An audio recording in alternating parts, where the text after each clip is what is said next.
Good evening. My name is Anna Killian Hansen, and I'm the Director of Housing and Neighborhood Development. And on behalf of the City of Bloomington, I would like to thank you for joining us tonight. I am curious if you guys know what happens when we get 5 ants that move in with another 5 ants. You become tenants. Sorry, zing, here all night. My apologies. So early last year, I was having a conversation with Angela Van Roy, and I said, wouldn't it be great if we rebooted our 101? It was a program that Hand had for many years. For whatever reason, it paused, and Angela has been instrumental in putting this together for us. So I just want to thank Angela. I also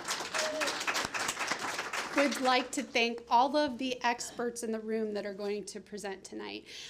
Their donation of time means the world to us, and we just appreciate your attention in trying to be a great neighbor in our wonderful city. So, Angela, on you.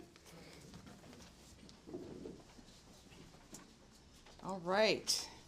Thank you all for being here. I'm just going to take a minute or two. I want to make sure that to let you know who is sponsoring this event in addition to the City of Bloomington. And Housing and Neighborhood Development is our department, but there are many representatives from other departments in the city who you're going to hear from. But we also have our partners at IU, which we're super pleased to work with, Student Legal Services, who we work with very closely all the time. Money Smarts, as well, is going to talk about financial management, which is awesome. And then the Monroe County Apartment Association, who is a huge partner for us because, you know, without the landlords, we wouldn't be here. So welcome, everyone. I want to just reiterate one more time, and you'll hear this again at the end. In your folder, there is an exit survey. You may have heard, and you will see also on the front of your folder, there are 4 property management companies that are offering discounts to people who have completed this course and then subsequently sign a lease with one of them. And you can get details about that on our website, and also there's a sheet in your folder. But the way that we can track whether you finish this class is through that exit survey. So make sure that you fill that out, and we have your contact information before you leave, okay? And with that, I'm handing it over to Sarah from Money Smarts. Thank you. All right. Hello, everyone. My name is Sarah Ray. I'm the Associate Director of Financial Wellness and Education with IU Money Smarts. I'm so happy to be joining you tonight. So we are, let's see. Where? No, it's yeah. Here we go. Turn it. Sorry, I should have had you ready to go. It's all good. Okay. So we're going to talk about some of the financial management issues that you as a renter or future renter need to know, specifically around managing your credit, what credit is, why that's important as a renter, making on-time payments and the impact of an eviction, and then just a little bit about planning for the costs of renting, both your upfront costs and your monthly costs.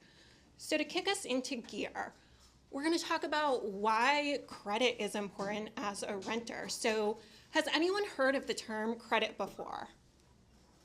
Okay, a few people. So credit has to do with borrowing and debt, which might not be very clear why that's important as a renter, but credit is it has a lot of different definitions. It's your ability to borrow money, for example, through a credit card, a personal line of credit, or a loan. It's the ability to acquire debt. But then it's also this concept of trustworthiness, whether you have good credit or bad credit. So how you use credit and the history of how you've used credit tells a story about who you are. And as you're going out and applying for an apartment or a house, potential landlords and property management companies may be really interested in who you are as a user of credit.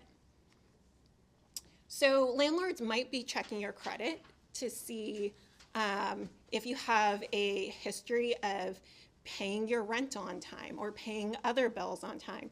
Landlords want to minimize the risk of having tenants that may pose a problem for them.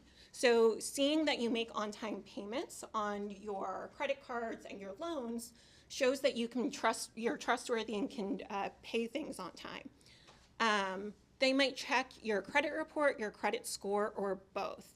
So credit reports and credit scores are two different things. So a credit report is kind of a comprehensive history of how you've used history in the past 7 to 10 years. For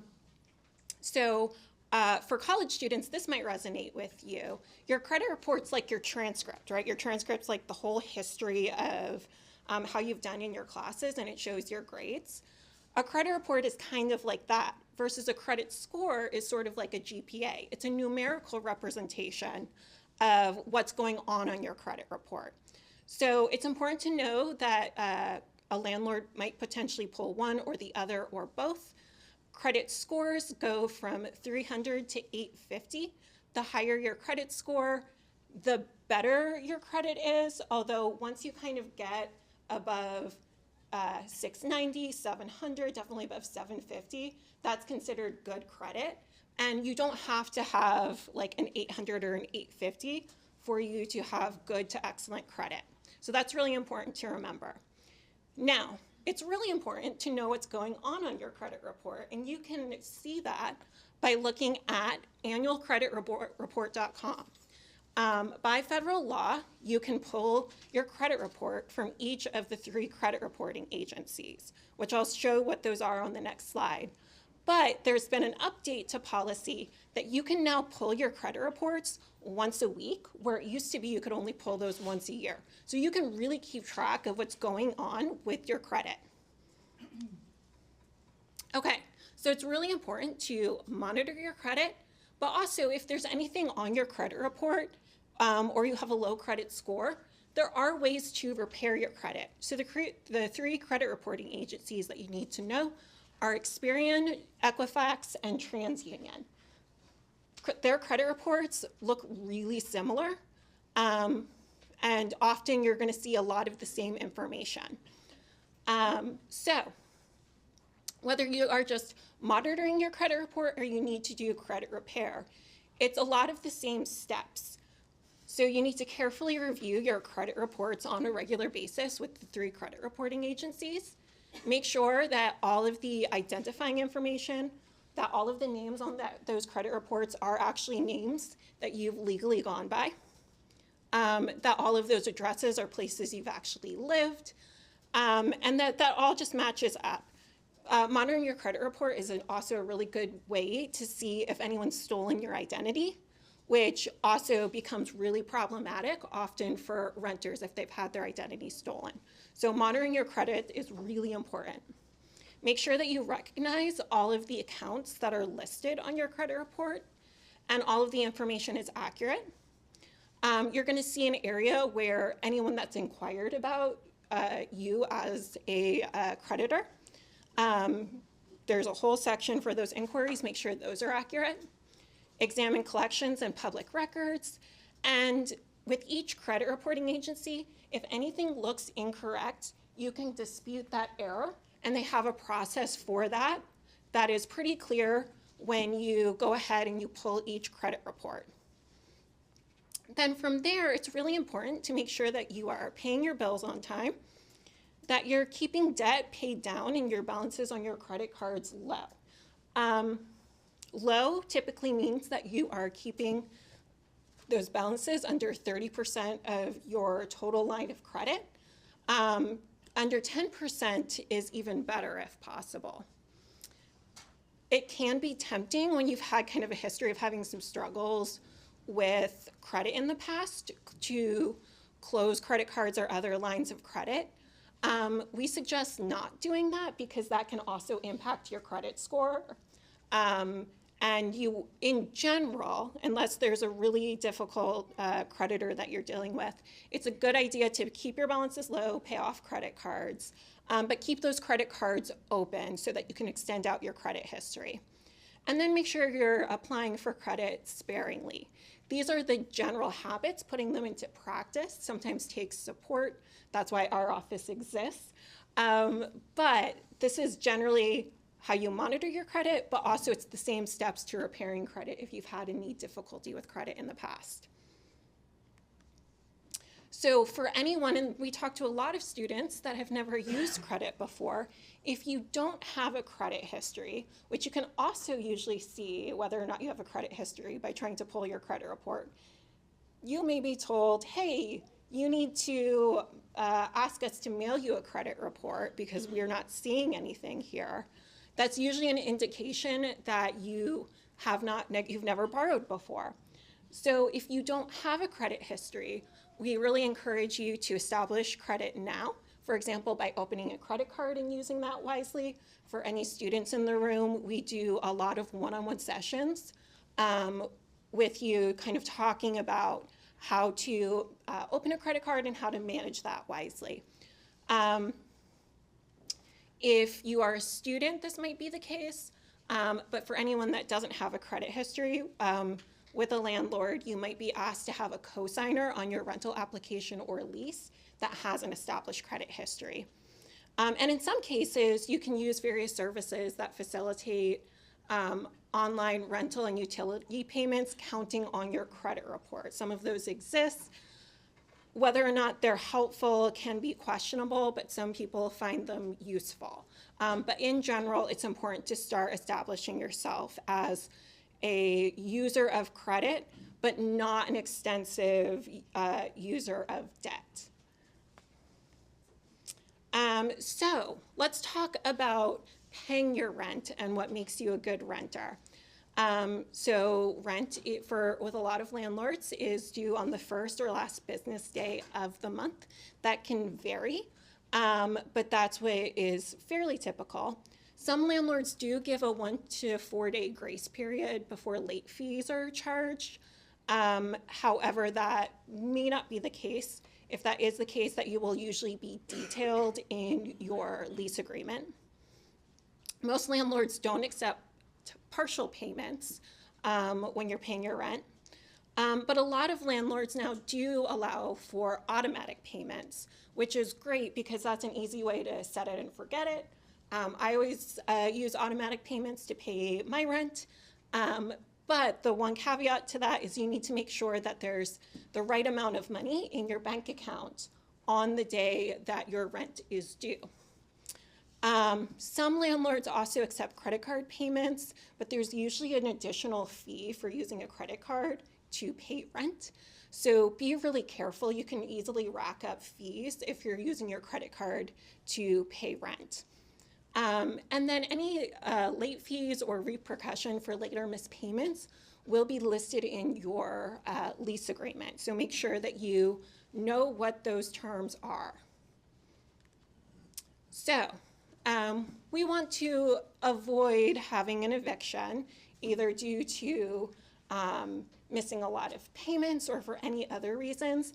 But being evicted from your apartment or the house that you're renting has financial repercussions. So of course, for someone that has an eviction on their rental record, you may have difficulty finding a new apartment in the future. There could be some legal fees if the case is taken to court. But another big implication is that if missed payments are sent to a collections agency, that could potentially go on your credit report for 7 years. And so definitely be careful about really looking for an apartment or house that you can afford. So that's what we're going to talk about next, is knowing what you can afford and what some of those big costs are as you are thinking about the upfront costs of finding an apartment or a house, and then those monthly costs.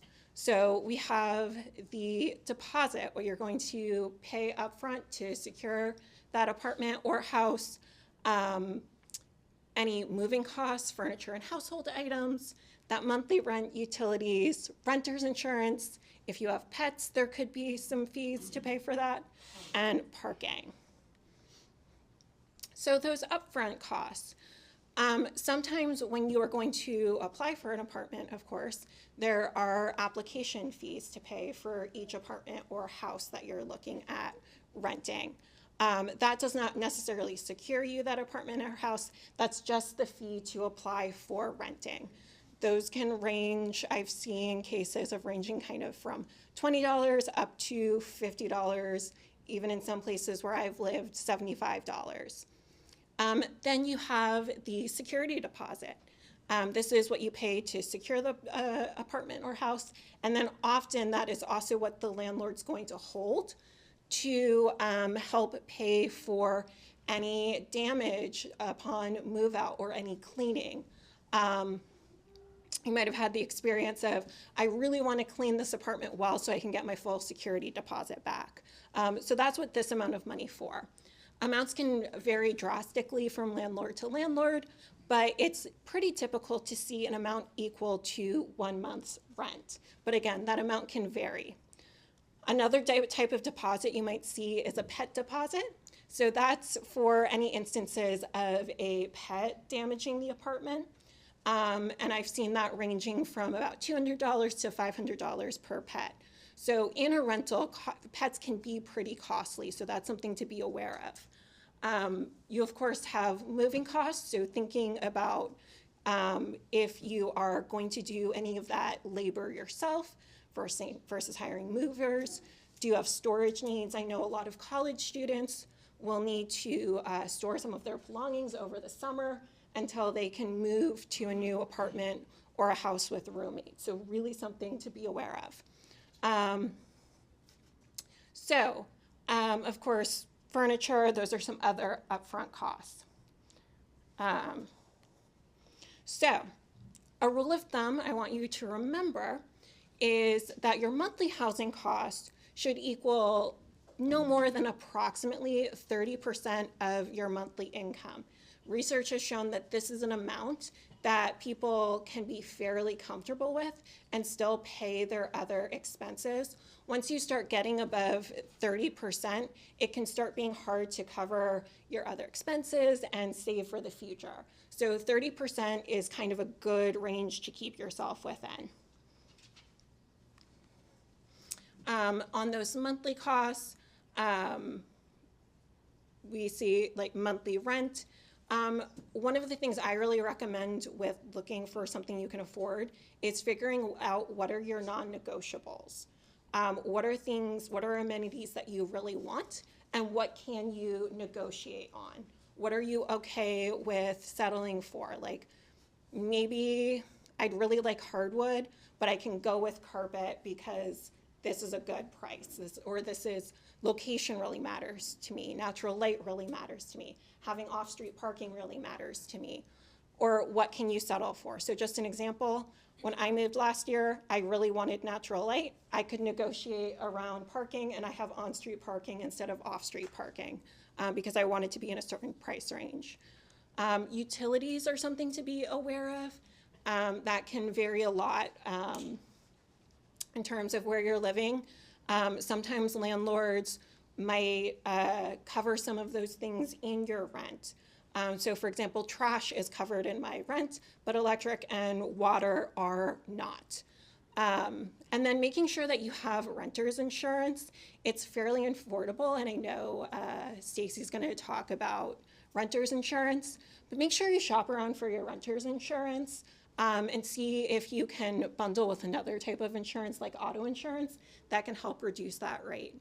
Then you might also see pet rent, parking can cost you, and then for students, if you've never made food at home, that's something you have to start thinking about if you're living in a house or an apartment, and also household supplies. So really things that you need to start thinking about budgeting. So, I wanted to throw up our contact information really quick. We've got resources on our website. We're happy to take questions via email, especially around budgeting for an apartment. And then this QR code goes to our website, and students can set up a one-on-one appointment with us to consult with one of our student employees or full-time staff about how to manage expenses, budgeting, all those types of things around housing issues. So I'm going to turn it over to Stacy from IU Legal Services.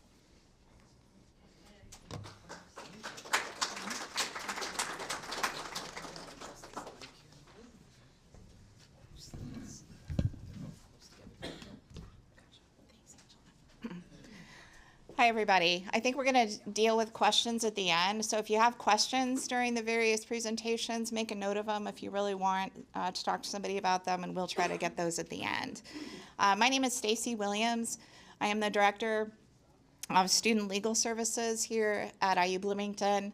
Our office does a lot of work for tenants and specifically in leasing, and so that's why we were invited here today and are co-sponsoring the event.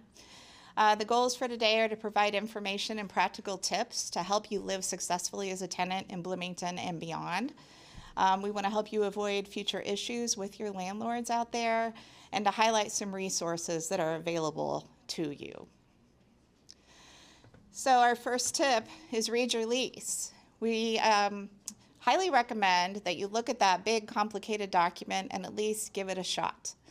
When people come to see us with their lease, we want them to have some questions ready if possible. And if they've taken a look at it and thought about it, it means that their questions are going to be more meaningful and we'll have better answers for them. Leases should identify who the parties to the lease are. There are certain material terms in a lease contract that should be included.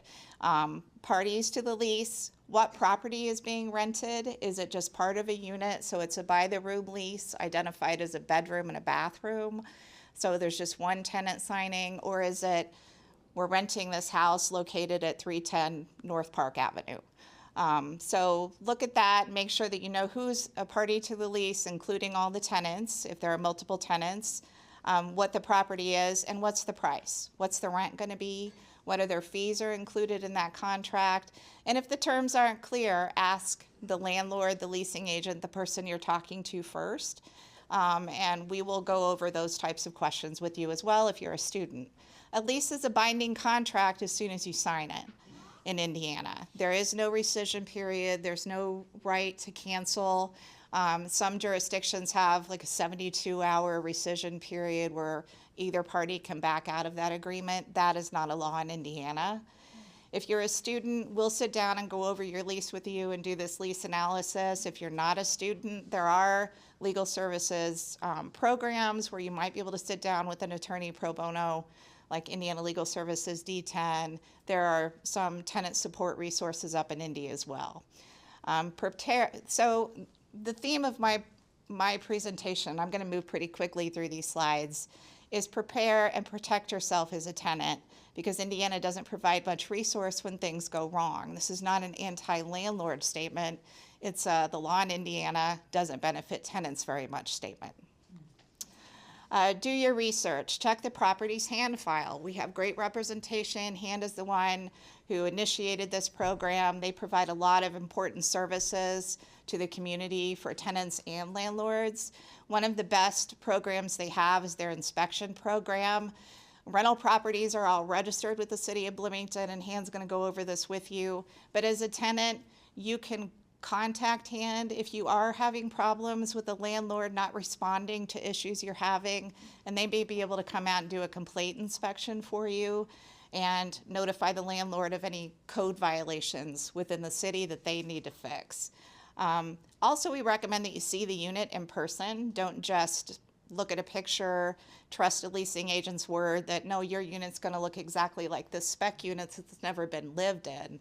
Try to see the actual unit that you're going to be renting and read reviews. We don't have tenants unions and those types of things here, but we do have reviews out there online of various landlords. It's worth checking it out.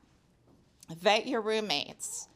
Joint and several liability becomes an issue for a lot of folks when they don't know about it and they sign that lease. And I see we've got a landlord up here shaking her head. Suzanne knows. Yeah, joint and several liability is tricky because it's not intuitive. It doesn't make sense to the average person. But what it means legally is that if you have multiple tenants signing the same lease to rent the same property, they are all agreeing to one thing, to pay that landlord that total amount of rent that's stated in that lease. So if there are 4 people, they probably have agreed amongst themselves to split that rent 4 ways.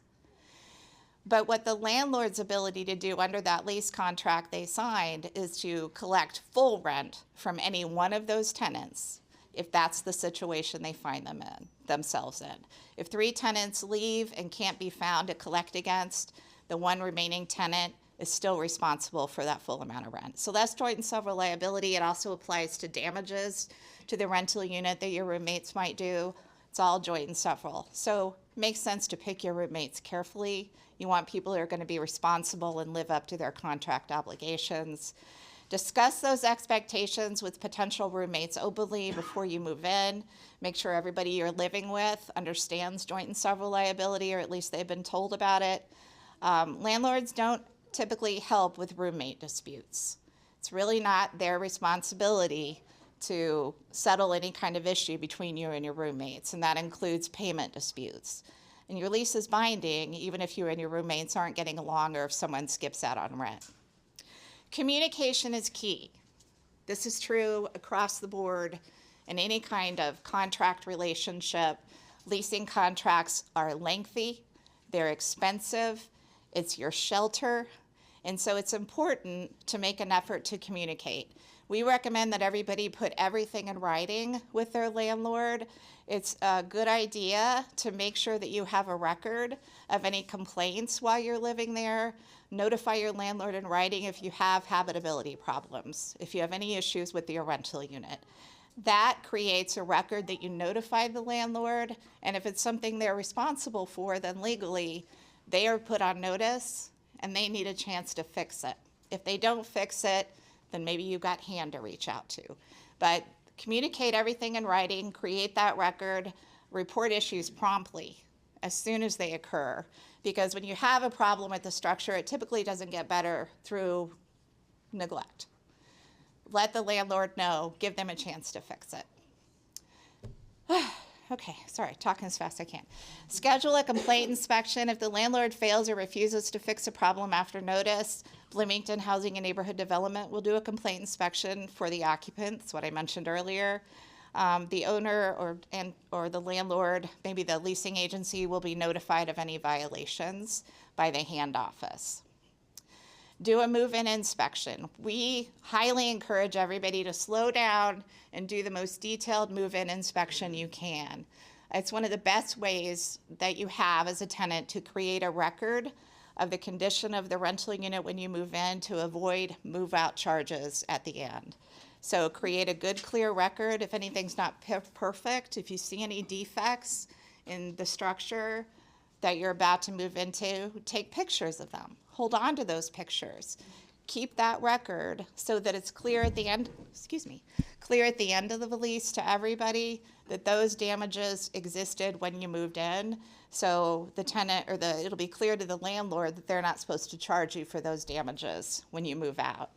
Document the defects in writing.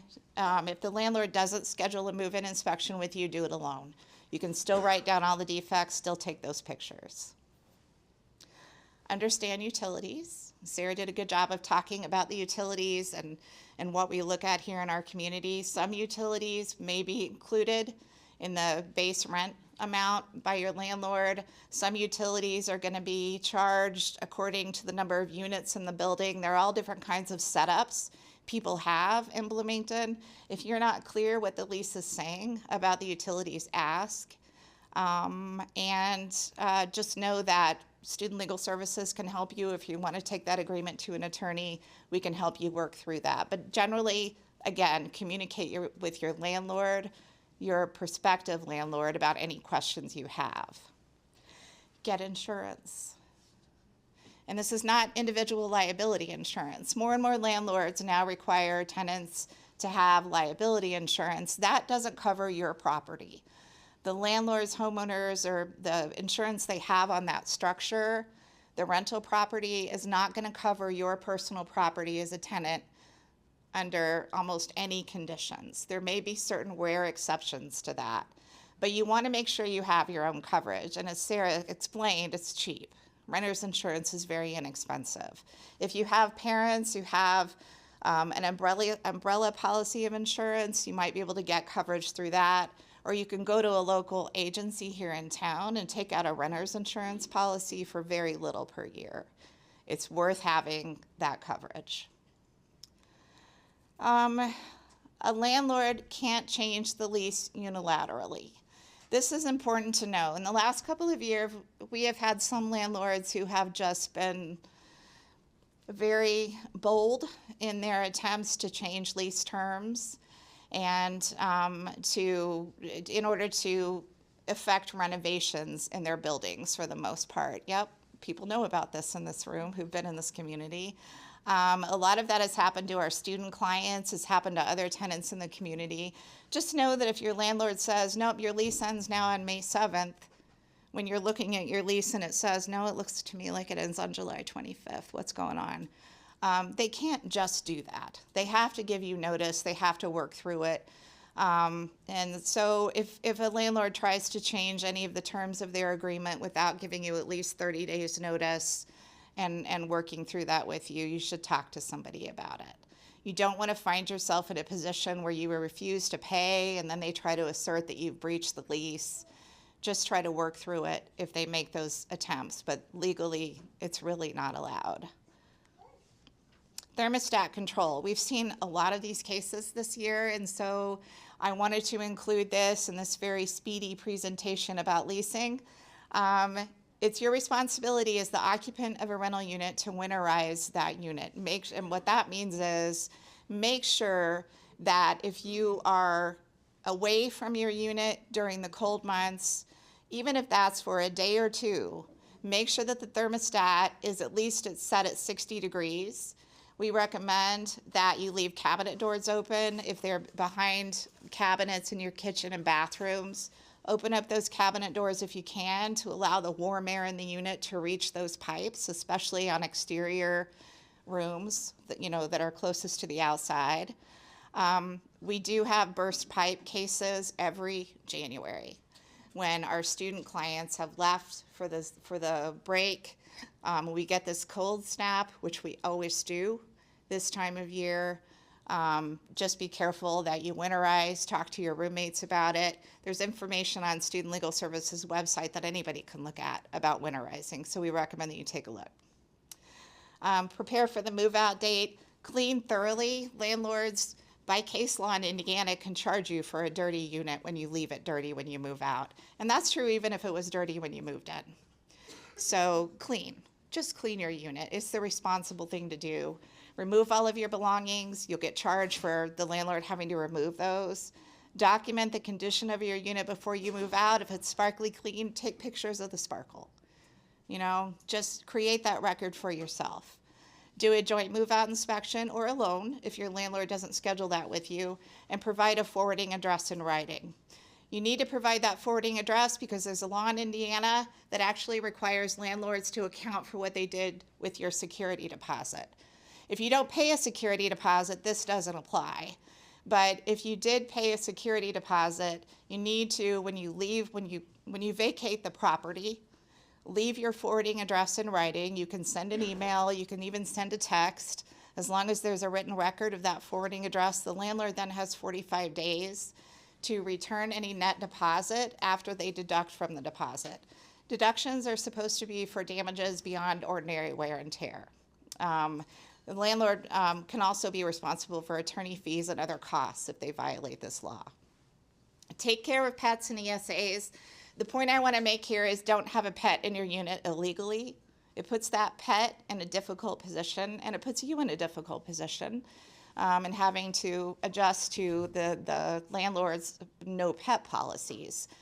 The other point I want to make here is that if you have a service animal, a certified service dog, or if you have emotional support animal and you have documentation from a healthcare provider that you're seeing that you need this animal, you provide that documentation to your landlord. They're not allowed to charge you for that pet.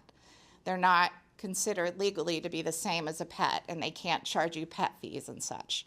We see several of those cases every year.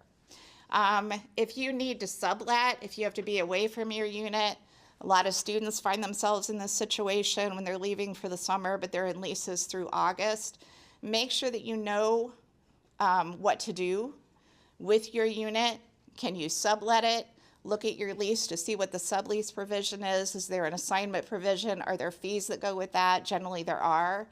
Know also that if you sublet, you're still on the hook. Even if you sublet for most of your lease term, you as the original tenant are still responsible under that lease. So just like you choose your roommates with care, choose your subtenants with care. And use all the resources available to you. This is my last tip. We've got student legal services, HAND, Money Smarts. Student Life generally is a great resource for students here on campus and in the community. Indiana Legal Services, Bloomington Human Rights Commission, and Indiana Civil Rights Commission are all organizations that work with tenants throughout the state.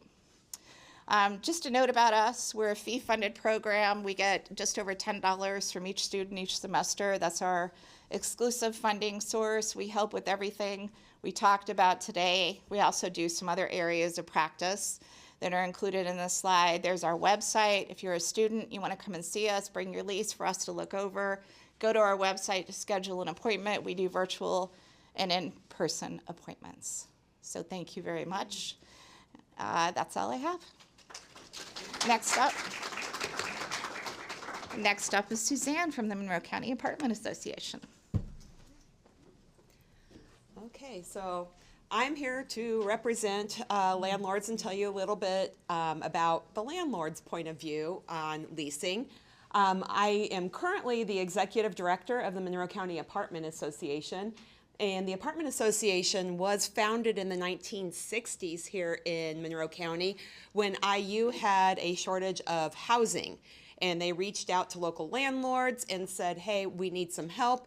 And they actually implemented at that point in time with the Red Cross housing inspections prior to the city doing inspections on rental housing. MCAA has tried different things throughout the years, and currently we do have about 10,000 rental units that are represented by our landlord members, and then we also have service providers that are members. I personally am an IU grad. I rented a lot here. I had some great landlords. I had some not so great landlords.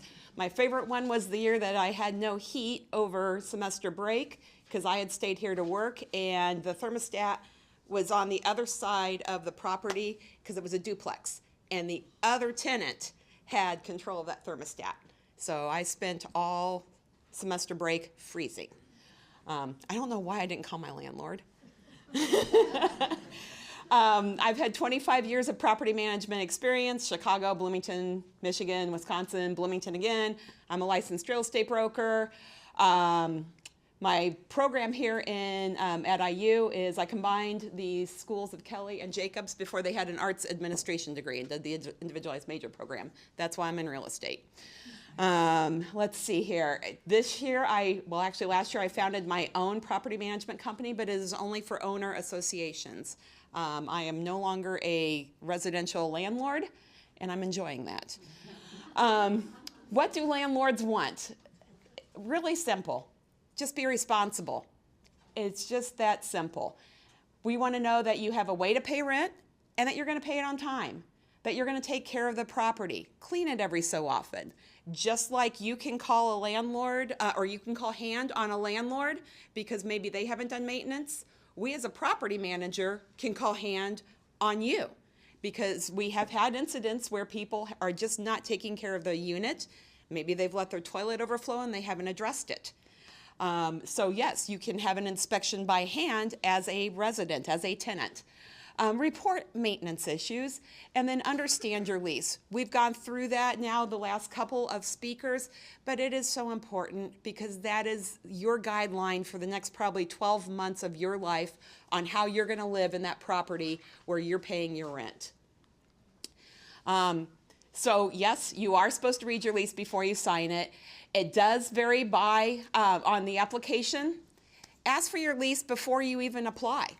You know, before you even tour a property, ask the landlord to send you a sample lease so you can at least read through it and be familiar so that if you do decide that you're going to apply, it is not this thing that you feel obligated to do. I mean, many landlords have very long leases, 15, 16 pages. That's a lot of lawyer stuff to read. So read it ahead of time before you even go and see. And then maybe there's things in the lease that are deal breakers for you that you just decide, you know what, it's not worth going and even seeing this apartment. So look at that ahead of time. On your application, you are going to be asked for your social security number. You're going to be asked for a copy of a government issued ID, your current address. There'll be some yes or no questions, such as have you ever had an eviction filed against you, and some different yes or no questions, just trying to get a feel for your background. Don't lie on those, because most landlords are going to do a background check on you. Let's see here, guarantor. If you're planning on having a lease guarantor, also known as a co-signer, they will ask for that information as well. There may be an application fee. The application fee or an administration fee for the credit check. That's typically what that's applying for, or is applied to, is when they charge you the application fee is the credit check, because the landlord does pay for every single credit check that they run. The results when you apply, yes, maybe, no. So most landlords don't, when you apply, don't have the latitude to sit there and dissect. They're putting it through a credit reporting agency that has been given parameters of what they would accept or not accept from an applicant. And they're going to only be told yes, no, or maybe. And what maybe means is that it kicks it over into, okay, this person, they're okay, but we maybe need a co-signer with them, or maybe they're going to pay a little bit more of a security deposit for them. So on your lease, when you're signing it and before it starts, not only have you now paid your application fees, but you're going to pay deposits and other fees. When you sign your lease, typically, they're asking for your security deposit, and maybe there's also administration fees there. Before your move-in, usually a due-by date in the lease itself, there should be a date in there for you, is for your first rent installment, and that's going to include your rent, utilities, parking. It may also include amenity fees depending on where you're leasing. Utilities, arrange those before your lease start date. We used to tell everybody that in Bloomington, if you're moving in August, that you want to call 3 to 4 weeks ahead of time to get a hold of Duke. It's not quite so bad now, especially because Duke Electric, you can do that online. But also be aware, if you don't have credit, you may be paying deposits for your utilities as well. Oh, one other thing I wanted to, you have the right to call and ask a utility for an estimate on utility costs. Do that. Know what to expect before you move into a unit, especially if you're maybe looking at an older unit, an older house. Call ahead of time. What's the gas bill going to be and what's your electric bill going to be? They're just going to give you a monthly average, but the last thing you want to do is move into a place and all of a sudden you've got a $600 heat bill. Why are people denied? Insufficient income, the to rent ratio, it varies by company. Possible resolutions, cosigner, extra deposit, prepay some rent, negative rental info from a past landlord. The biggest question landlords get asked is, would you rent to this person again?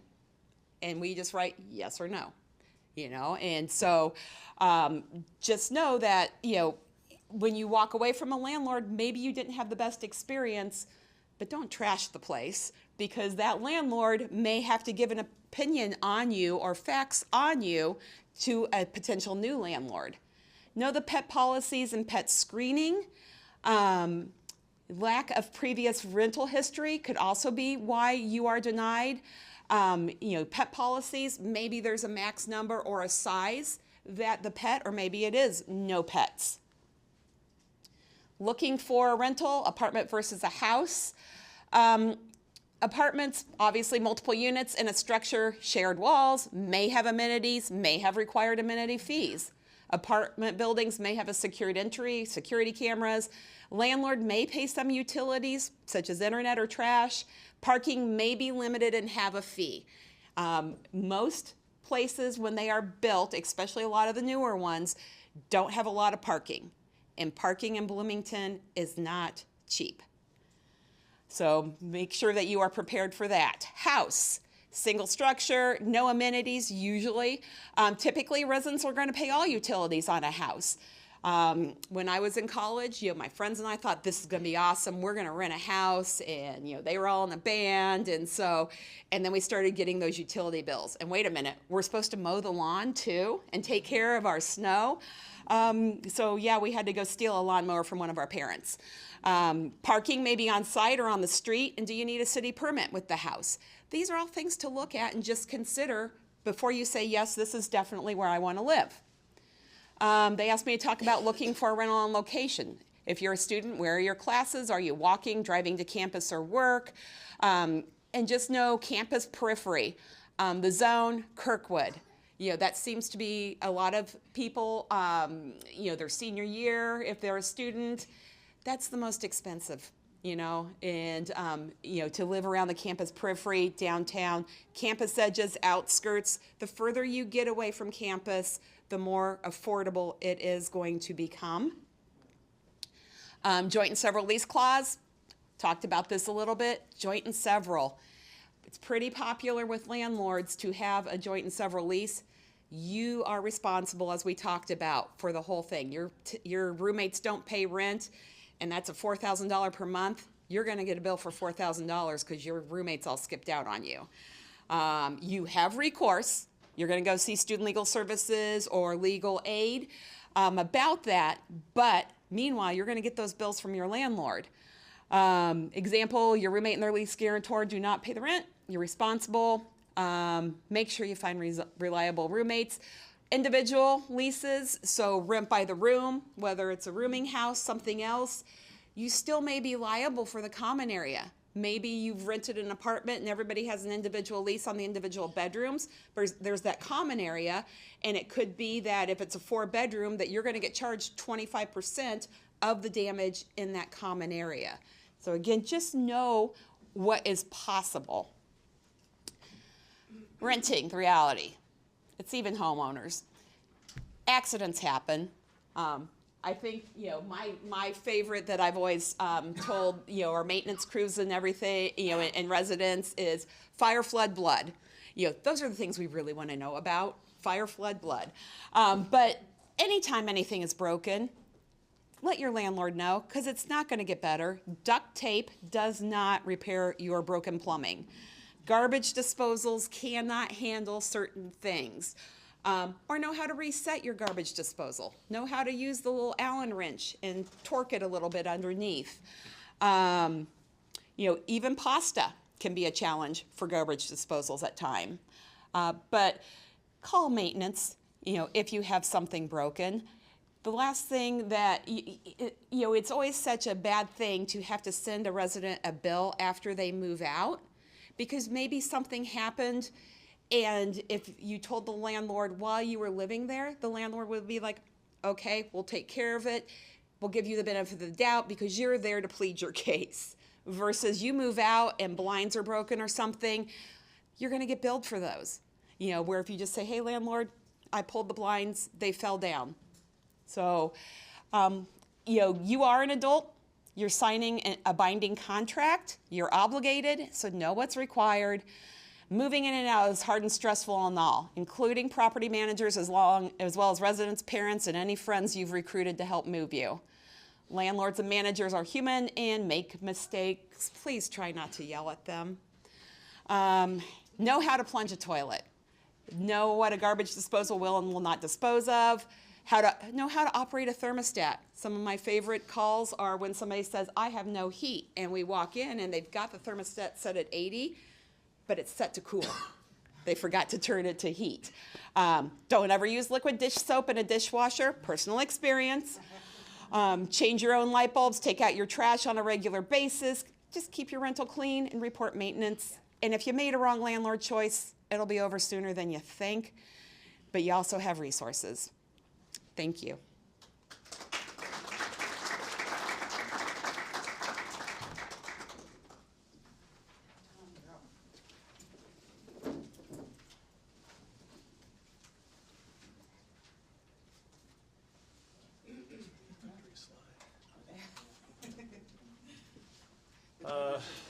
Okay.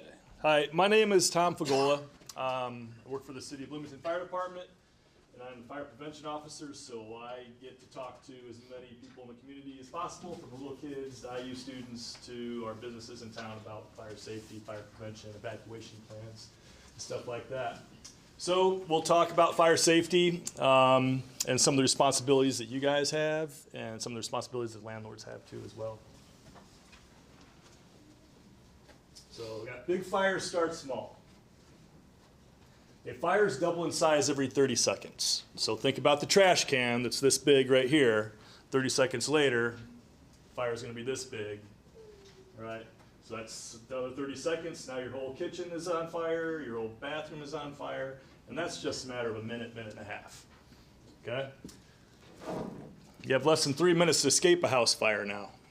So it used to be, when we had older stuff, cottons, and think about your great-grandma's, your grandma's stuff, the cotton afghan and the wool stuff, hardwood floors, stuff like that. You had more time to be able to escape.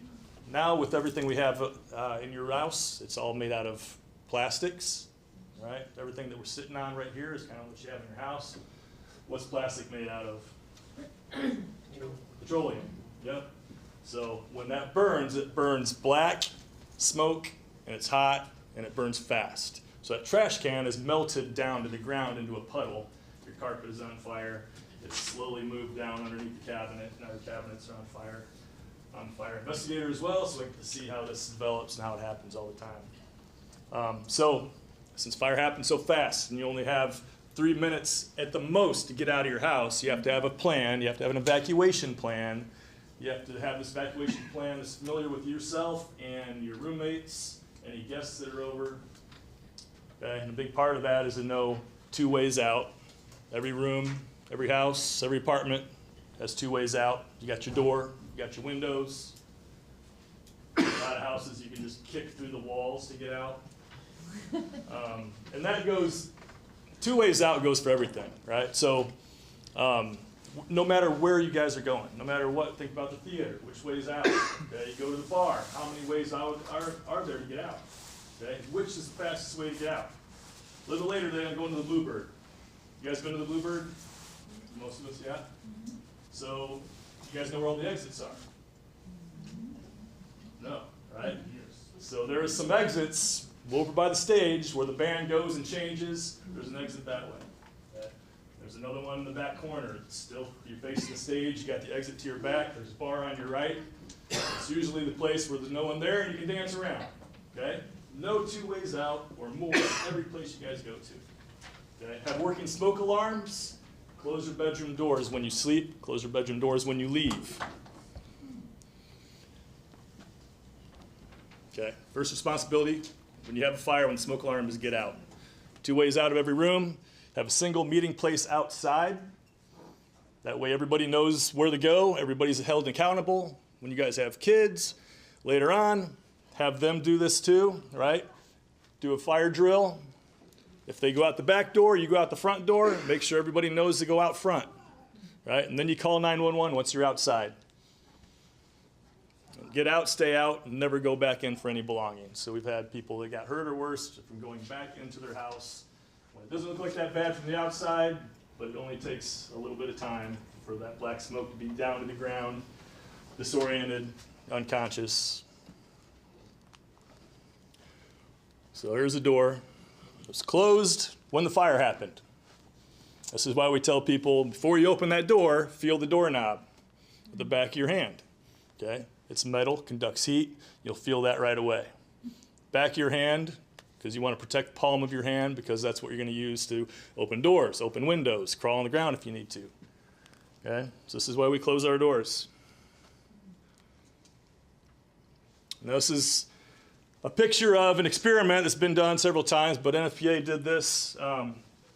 And what they did is they had this like a mobile home type thing, but it was essentially what looked like an apartment on the inside. Okay, it had 2 bedrooms, had a living room, kitchen area, couch, all the furnishings. So they started a little fire on the couch and just let it develop. They had 1 bedroom door that they had open, and the other bedroom door was closed. And then after this fire developed, the fire broke the windows out and it became ventilated. They put the fire out, and lowered the side of this like a garage door, right? So you could get a look and see what those two differences are between a room, a bedroom with the door closed and a door open. Okay, even if you have it cracked, it's not going to do you any good. Okay, if there's a fire in the other room and it's getting bigger and your bedroom door's cracked, a little science that everyone should know, like what happens to air when it heats up? Expands, okay? When that air is expanding in the other room, that pressure is going to move that door and bring that door, pop that door open even more. Okay? So one of these rooms is survivable for a real long time, long enough for you to figure out what's going on, long enough to find your phone, call 911, tell them that you're still in the bedroom, time for us to get there, and time for us to get you guys out of the house. This is if there's too much smoke and fire on the other side of that door. And you're up 2 floors, 3 floors up. Okay? Keep your bedroom doors closed. The other room's definitely not survivable. No one in that room would have survived. So think about yourself, think about your roommates. I got stories to be able to tell. And think about your kids when you guys get older. Okay? I'm big on the close before you doze. You'll see. So this is an apartment. This was attempting the bypass a few years ago, the Friday before college graduation ceremonies. And we had a fire in the kitchen. The kid that was in there was starting some oil on to heat up some oil to cook, and he told me that he was going to go brush his teeth before he eats lunch. So, like, a good responsible person, he brushed his teeth for 2 minutes, came back, and found that the fire was up into the cabinets. So he got his roommates out, and which you're supposed to do. And so, but they left the door open to the apartment. Okay, they just went out and left the door open. And then they had the apartment building that they were in, so they had the apartment building doors to go through, and they opened those up and propped them open with a rock. And they said because they thought it would be easier for people to get out. So now we had a nice south wind. It was a nice spring day. People had their windows open, their doors open. The apartment, fully developed, and immediately went upstairs to the apartment on the left. Because the woman that was in there had her front door open and her back sliding glass door open. So it was an immediate chimney effect of that whole fire. Flames just went straight up like a chimney into her apartment. She didn't think about closing her door. She went out into her balcony, didn't think about closing the balcony door. And she ended up jumping off. She was okay, but she had to jump 2 stories. There was a hill, so she didn't have to fall that whole 2 stories, okay? That was her only escape. She jumped. She was the only person to be able to get out of that whole apartment building. Every single person in there was stuck, and we had to get everybody down with a ladder and a ladder truck. Or they stayed in there until we got the fire out and brought them down. Okay? Everybody was stuck in that whole apartment because those doors were open. So we took 7 people, right? We saved 7 people out of there in one episode, one day. Apartment on the right, the door was closed, right? That kid was on his balcony when we got there, and we got him off his balcony. The doorknob is fallen out because it got so hot that wood burnt around the doorknob, and the doorknob fell out. The only dirt inside there was just us from our boots walking in there to make sure everybody was out. So he had plenty of room. Everything in there was fine, right? Didn't even have smoke in his clothes. And the smoke alarms. We like to see 1 in every single bedroom, and then 1 outside that bedroom sleeping area also. Okay, and 1 on every level. And they have a 10-year lifespan, every single one of them. So data manufacturers on the back. That lifespan is the warranty for all of the brands. And you can just take that smoke alarm, twist it off the wall, look at it, and there's a born-on date on that. 10 years after that, call your landlord, tell them that the date's over, and they need to put a new one in. A little bit about that. I say 1 in every sleeping room, and then outside the sleeping room as well. State law code only requires the landlord to put 1 in per floor. So you can request more If they say no, you can put some in yourself. You can put double-sided Velcro on it, stick it to the ceiling, and take it with you when you move out. All right, double-sided tape, put more in. There's plenty of landlords that only have one inside their apartment or inside their house. I went to school here too, and I don't think I had a single smoke alarm in my whole place. Right? I lived with 5 good friends, and it sure as heck would have went off at some point. But no one told me about this stuff, right? I didn't have anyone telling me about this. So if you have a smoke alarm in your room or in your house that needs a battery, it chirps. Replace the battery. Don't take the battery out and leave it. Okay? As a tenant, you are responsible for that battery. You are responsible for changing that battery, buying a battery, putting it inside there. Okay? That's not the landlord's responsibility. Landlord's responsibility is to have a working smoke alarm in there when you sign your lease. And a lot of landlords have a separate piece of paper that acknowledges that, and you have to sign it. Okay? So if there's a malfunction, or you think there's a malfunction on your smoke alarm, your landlord's responsibility is to fix that or replace that smoke alarm, but you have to, by code, you have to have a written notice to them. Okay? It used to be like certified mail written notice, but they changed that a little bit, right? So there's been a couple times we mentioned it's got to be a written notice. That way it's something on your part and something for them, okay? And then they have 7 days to replace that or fix that.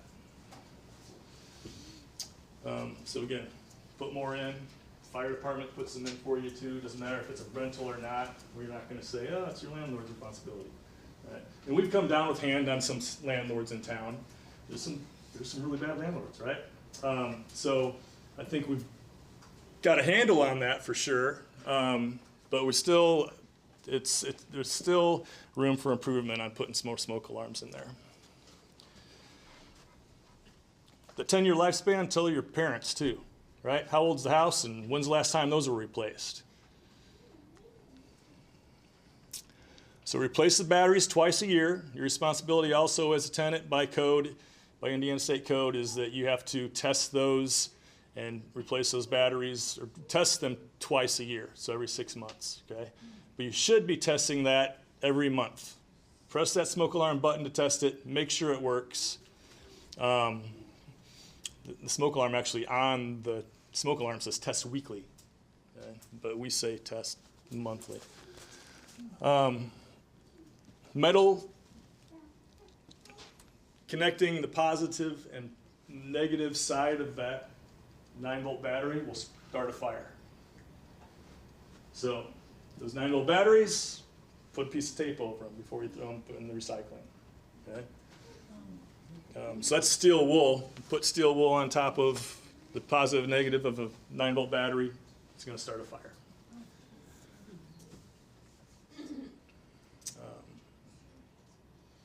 Kitchen fires are our number one fire we go to. About half of our fires are caused, the causes are in the kitchen.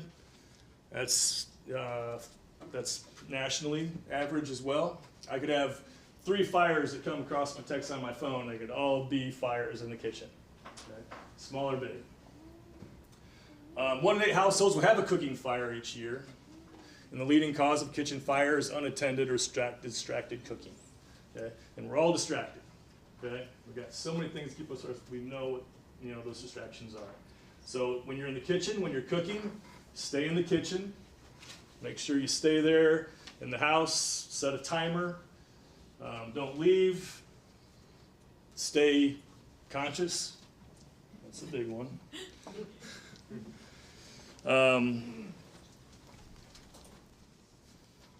Always be alert when you're in the kitchen. Right, so if you do have a fire in the kitchen, it could be a grease fire most likely, if it's on the stove top. So what's the best thing to use to put out a grease fire? Baking soda. Baking soda is one, okay. Anyone else? The lid? Okay. The lid is the answer. A cookie sheet works as well, because you don't have a lid for every pan in your house, right, or every pot. So a cookie sheet, have that available, have it easy to get to. Teach your roommates this, teach your kids this. Baking soda, yes, it will work, but you need a lot of baking soda to put that fire out. Okay? More than what you typically would have in your house. Okay? You might have one of those in the refrigerator to keep it nice and fresh, and maybe one by all the cookie making stuff. But it's not enough. Plus, you got to put your arm over it. You got to get close to it, stuff like that. Fire extinguishers. Usually, you'll have one inside your unit. Not a requirement, so get one. Fire extinguisher will work, but remember, it's a propellant in there. It comes out hard and fast, so you could spray the grease around a little bit. Okay, it'll put it out, but you could be spraying that fire out or spraying that grease a little bit farther, and maybe potentially spreading the fire a little bit. So with the fire extinguisher, know how to use it. Look at it. There's instructions on it. Right? Pull, aim, squeeze, sweep is the acronym. Pull the pin, aim at the fire, squeeze the trigger, sweep back and forth. Okay? Know where it is. Keep it available. Don't put it right next to the oven. Right? That's where the fire is going to be. Tundra is another type of fire extinguishing agent right there, and it's just like in a can, like a spray bottle, right? Or like think about the olive oil, right? That you can spray. It kind of works the same way. Just don't mistake it for olive oil. Water, what happens with water and oil? Not good, right? It's explosive, okay? 1 cup of oil and 1 cup of water, oil on fire and 1 cup of water will explode, okay? And it's big enough, most kitchens that you find are going to be small kitchens. So that fire, boom, hits the ceiling, goes out into your face. I've had several fires where this happened, and the person that was in the kitchen comes out and is missing some hair, he has no eyebrows, and his cheeks are red. I'm okay. But that's what happened. They threw water on it. Okay? So you got to be conscious of that. Back to that 911. Make sure, is everyone here? Everyone understands 911? We had a fire 2 weeks ago where the person did not know the phone number 911. Okay? He was an adult, had kids. Kids go to my son's school. We didn't know 911. Okay? He was from a country that does not have something like 911. So when that fire happened in there, it was a small fire, it was okay. But he just came out yelling fire. And he just went outside and started yelling fire. First he had smoke in his apartment. He didn't call 911, didn't call the fire department. He just saw a little haze of smoke, and so he called the management office. And nobody was home, no one was there, because it was before 9 o'clock. So he just left a message, there's smoke in my apartment. So he went and dropped his daughter off at work, came back, and there was more smoke. Luckily he got the kids out, and kept the kids outside the whole time. But then, right, 911. And that's pretty much all I have. Anyone have questions? Because I'm not going to stick around to the end. Does anyone have questions for me right now? Can you use a blanket too? The blankets, that's a good one, right? The fire blankets, okay? There's a lot of commercials for that, and it's on YouTube and whatnot, right? Monroe Fire Territory, which is, they take care of everything outside of city limits. They bought like 30 of them and kept doing experiments with it.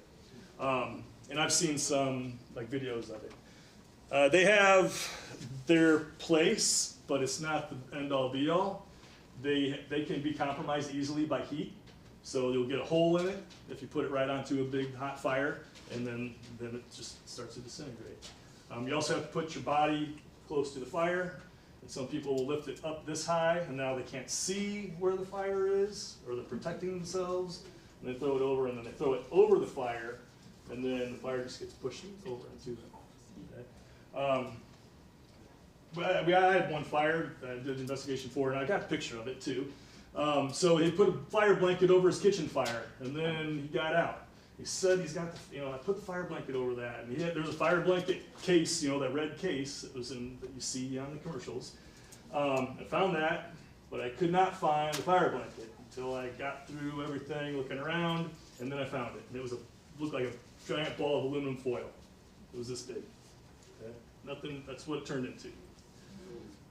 So I always say the guy that's selling it has a full beard, and firefighters don't have beards. We can't.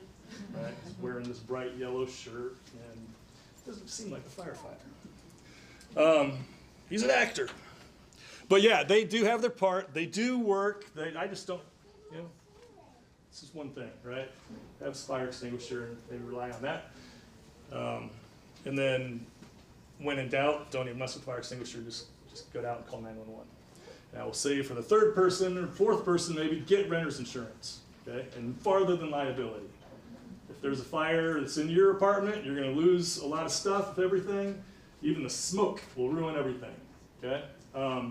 And if your neighbor upstairs has a fire, sprinklers go off, water's going to come down onto your stuff, okay? So that's the first thing I ask everybody. As soon as that happens, I tell them, it's all right. You got renter's insurance. Everything can be replaced. All you have to do is remember everything that you have in your apartment. Right? Take pictures of it. Yeah. What are regular bath towel put out? Like if you threw one on it? We're not going to use a bath towel because we've had people that have used a wet towel, right? And towel, right? Put a wet towel on it. The wet towel is just like putting water onto it. Okay? The fire gets bigger. And again, you're putting something that's going to be combustible right off the bat. Okay. So no, yeah.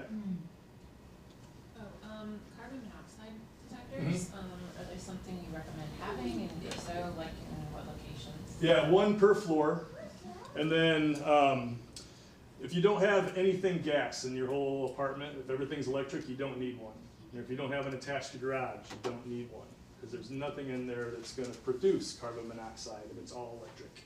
So carbon monoxide is it's incomplete combustion from fossil fuels, right? Or wood or charcoal, stuff like that, right? So if you have a fireplace, yes. Anything, gas, propane, right? Yes. And then you can put it anywhere. Ceiling, because some of them have a combination of smoke alarm and carbon monoxide, right? Fine, I keep my technology separate. And you could plug them in, so they can go on the ceiling, or plug them to the wall. You can go chest height with it. Carbon monoxide is just about the same molecular weight as the air that we're breathing right now. Okay? So it just floats around with the breeze that's in your house, right? When the vents kick on, carbon monoxide will swirl around. So it doesn't sink and doesn't rise unless it's in a vacuum where there's no airflow at all.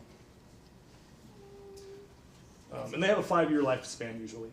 So technology is a little more intense, and they'll say 5 years on that.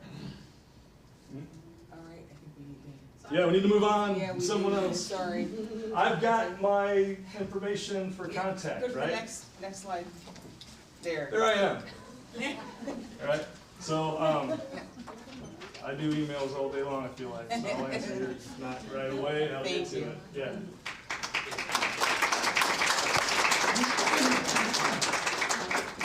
So we did have a break built in, but we're gonna keep on rolling, all right? So push it 2 times. You didn't tell me the magic code. It should work where we are. There you go. There you go. There's a 5-minute break. Yeah. Real quick. Okay, 5 minutes. Boom, Okay. we're done. Hi, my name is Michelle Wall. I'm the Parking Service Director for the City of Bloomington. I think parking has been mentioned a few times here. But this handout that you have got in your packets, this is very beneficial if you're going to apply for garage parking or neighborhood parking, and I'll go through the process here real quickly. So the first slide, so what I'm going to go through is neighborhood parking permits, on-street parking meters, and parking garages. So this is probably one of the most important slides. So does your lease offer parking? And it was mentioned prior. That's the first thing. A lot of them are being put in there that says if they offer it or if they don't. And then you want to go to step 1, check your eligibility at bloomington.in.gov at My Bloomington. So this is where you're going to put in your address of where you're leasing and to see what zone. It will show up a zone, a residential zone, to see if you are eligible for parking in that apartment complex. And I ask everyone, if you are going to apply for any type of apartment lease, whatever you're doing, check first. I've had so many people call me extremely upset because they didn't know. And this is huge. If it has parking or doesn't have parking, if you're going to bring a car, please do this as your step 1. Step 2, request a permit, so you can go to our online services, which is bloomington.gov/parking. Request online, hit the neighborhood button, upload your current lease. On this lease, we need your name, the address where you're leasing, the start and stop term of your lease, signature of the landlord, and signature of the tenant. Okay? So that's very important. Again, it's listed in here, what we need, okay? The third step is request will be approved or rejected. So if you did not do the current lease and the current vehicle registration, you'll get a rejection notice. So you have to keep on checking your email. If you are approved and you've checked up all the boxes, if you're approved, you'll get a link with payment info. Once you hit the payment info and you pay for the permit, then the permit will be mailed to your current residence, whatever you choose. And another thing is if you're living at home and you're choosing to move, you have to put where you want the permit mailed. Okay? Pre-sale of the neighborhood permits go on sale mid-July, and they're valid for 1 year, from August 15th, and this is every year. August 15th to August 14th of the next year, and the current cost is $50. Neighborhood visitor parking options. So if you qualify for a neighborhood parking permit, you may also request 1 visitor permit. That's the limit, and that is also $50. So let's say you have 4 or 5 roommates with you. You're only entitled to 1 permit. So you have to figure out who's going to get that permit and how you share. Okay? Temporary visitor permits. Let's say you have a guest coming in for the week, and it requires on-street parking, and that's what you can offer them. Temporary visitor permits are available for $11 a day. Okay, so a temporary visitor permit is different than a visitor permit that you would have to apply for, and you apply for it at the same time that you ask for your normal permit. So I will show you right now. This is a normal permit. Okay, and this is a visitor permit. One's a hang tag and one's a sticker, okay? There is, when we send out the permit, once you are approved and we send out the permit, please put this sticker on this plastic. Tape it to the back driver's side window, okay? The visitors can hang from the rearview mirror, okay? These are non-transferable, meaning this is non-transferable. You can't get it off, I promise. I promise you probably can't get it off. That's why we're asking you to put it on the plastic and tape it to the back driver's side window. And these instructions will be received when you get your permit in the mail. This one you can share with your roommates. But 1 person, 1 address, 1 visitor. Okay? And this is what a temporary looks like. This temporary, we'll put the zone number here, and we scratch off the dates that the person has paid for. Okay. Okay, so we have plenty of people moving in and moving out in Bloomington all the time, right? So we have moving trucks and parking pods. I'm sorry, pod parking. Daily parking spaces are available for $20 a day. We will, once you've gone online and applied, there's a link online to apply, we will post one of these signs. This is a 24-hour sign. This means it's good for 24 hours. So when it's posted by the date, it's good for 24 hours. Just know that you have to pay for it first, so you have to make prior arrangements. Call early if you don't understand. Go online and check out what you have to fill out, because it has to be paid for in advance, okay? And by code, by city code, we have to put this up to notify the community that space is rented. Okay, we don't have a choice in that. It has to be 24 hours in advance, okay, to notify the community. Downtown renters. We have 4 parking garages. We have Morton Street Garage, Trades District Garage, Walnut Street Garage, and 4th Street Garage. Trades District Garage and 4th Street are the newer garages. There's their location, and we do have charging stations, EV charging stations in each.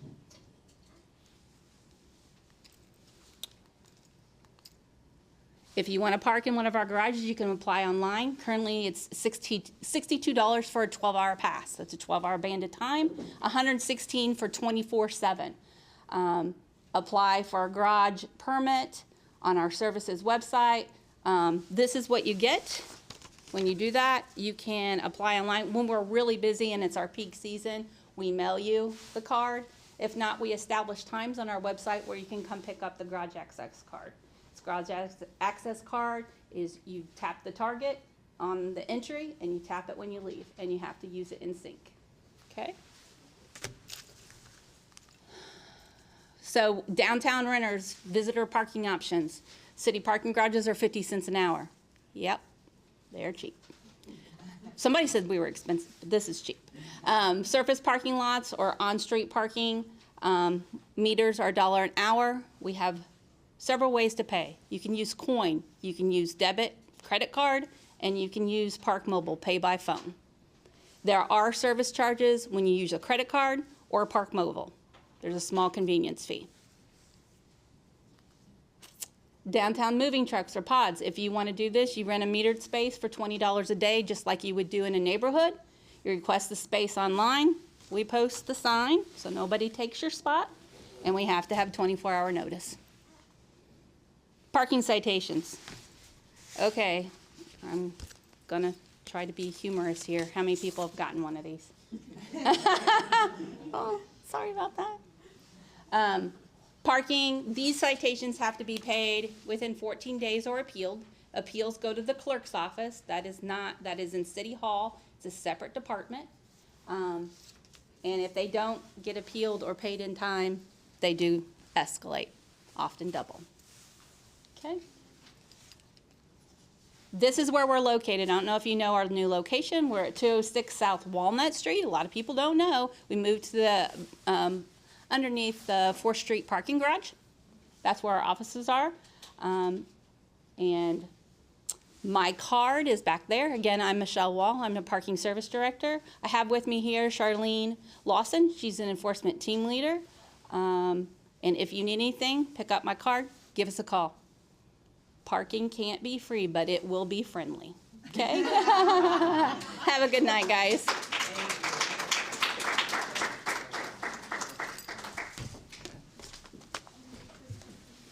Thank you, hon. Nice to see ya. You too.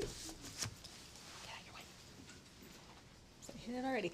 Hello, I am Emily Herr. I'm with the City of Bloomington Animal Care and Control.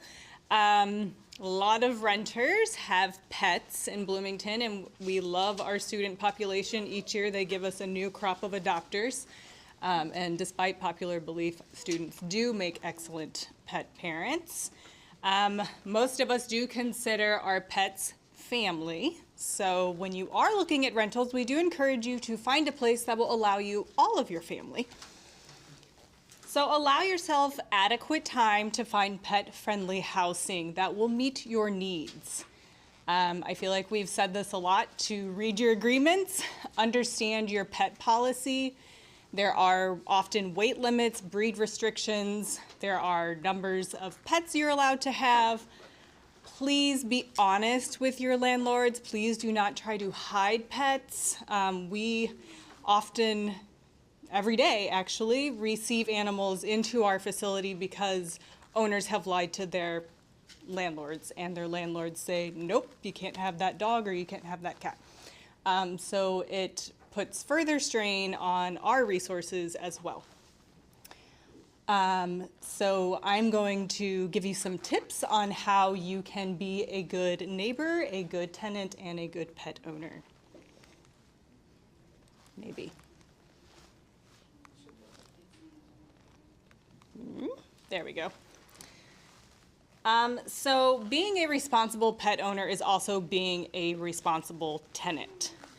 And by doing everyday things with your animal, you can help keep them mentally exercised, physically exercised, which will reduce the risk of damage in your unit.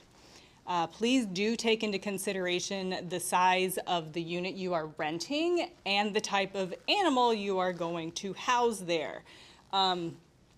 I mean no offense by this, but Bloomington has a husky problem, and people want to put those dogs who are meant to haul sleds for miles and miles inside 900 square feet apartments.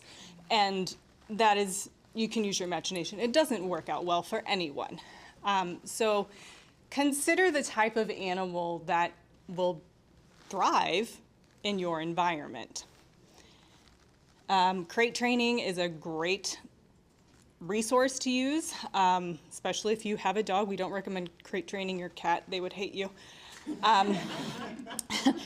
So crate training is not only beneficial to your pet because it keeps them safe, it also keeps your unit safe as well. If you have a cat, consider purchasing or building a vertical cat tower. This will keep damage off of the walls, off of cabinets, and will give them the adequate space that they need. Please pick up fecal matter. I know that should be without saying, but we do have a problem with that as well. It's not only respectful to our neighbors, but better for the environment and the waterways. So please be responsible, pick up after your pet. It will keep your landlords and your neighbors happy. If you are a person who's not a pet owner, this applies to you as well. We are Animal Care and Control. We are here to provide services for all of our community members. So if you have a neighbor who has a pet who is perhaps barking quite a bit, who is bothering you, disturbing your sleep, first we ask that you do talk to them one-on-one. If that's not working, talk to your landlord. See if you can come to an agreement. If that's not working, call us. We are happy to help. Our jobs are to be cohesive with the members of our community and help as much as we can. So we're not gonna go take their dog. We are going to go offer services and talk to them about how we can help them, which will then help you. We also offer free behavior support. So if you do find you're renting a unit and it might not necessarily be a behavioral issue because you're a renter, but if you have behavior challenges with any animal, please call us. We offer free support for the members of our community. So you can find all of our information on the city website. We are the animal shelter, but we are animal control as well. So if you're thinking about getting an animal, please come see us. We would love to help you. And that's all I have.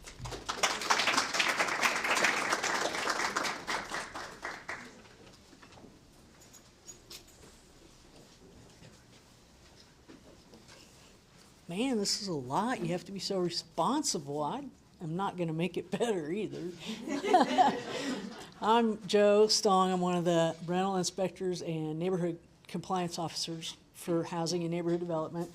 I'm going to talk a little bit about stuff you might not think about if you've just been living with your mom and dad for years, or if you're just moving. Most of this is about living in a single family home or a duplex.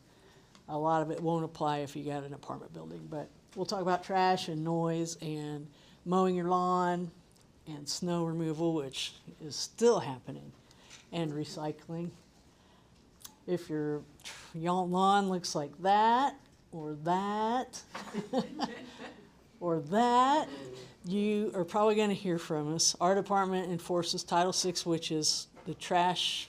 It's a lot of things, but it's trash ordinances, overgrowth of weeds and grass, and also snow removal. Yes, we would ticket this. Trash is picked up every week, and yard waste is picked up bi-weekly, April through December. Recycling is totally free. There are 2 different containers. You don't have to recycle, but we certainly encourage it. Trash is not free and yard waste is not free, and those charges are put on your water bill. If once a week isn't enough, you can call the sanitation department and ask for extra pickups. One thing we see a lot of, and I'm just sticking it out there, is that the lids have to be fully closed. And there's all kinds of rules about stuff, and I know they sound picky, but that has to do with the guys being able to lift it without dumping it everywhere, and also with the machine that picks stuff up. So make sure they're closed, and they won't pick it up if it's not. You can go to the website and /sanitation, bloomington.in.gov, and get an extra large pickup, like if you have a couch, furniture that needs disposed of, something that won't fit in the bin, you can get that. And it's an extra charge, but it's a nice service to have. There are also other options for, if you're moving out at the end of the year and you want to get rid of your furniture, there are several places that will take it as a donation, and some of those places will pick them up. St. Vincent de Paul, Habitat for Humanity, and I think there's some of those resources in your folder, or we'll give them to you. Recycling, if you go to the website and then /my Bloomington and then type in your address, there's a lot of information on there.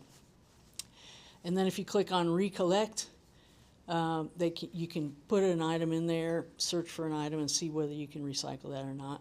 Some things that are accepted are the plastic containers, the glass bottles, and all kinds of metal cans. We don't take straws or lids or pizza boxes, which is a bummer.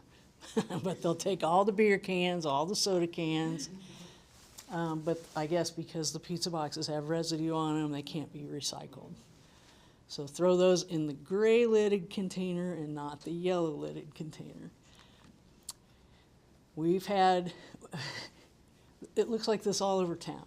And we get complaints about it. We are proactive about clearing sidewalks and stuff. We don't clear them, but you can be ticketed or fined for not clearing your sidewalk. It was one of the first ordinances, if not the first, in Bloomington, that the property owner is responsible for the adjacent property owner is responsible for the public sidewalks, which includes trash and any kind of tree debris and snow and ice.